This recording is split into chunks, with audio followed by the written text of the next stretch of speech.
ألف لام ميم را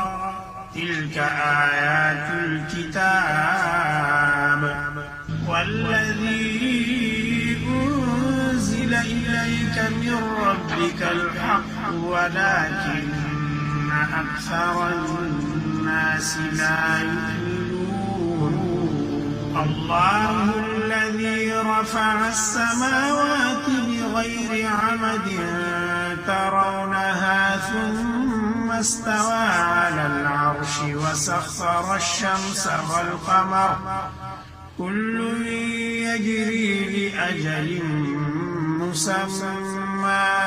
يدبر الأمر يفصل الآيات لعلكم بلقاء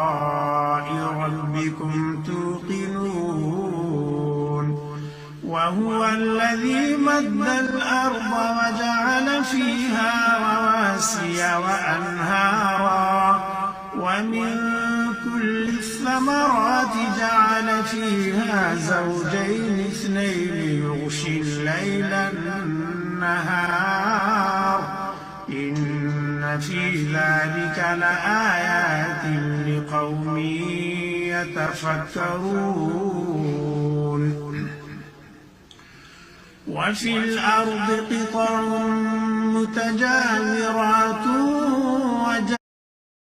وجنات من أعناب وزرع ونخيل صنوان وغير صنوان يسقى بماء واحد ونفضل بعضها على بعض في الأكل إن في ذلك لآيات لقوم يعقلون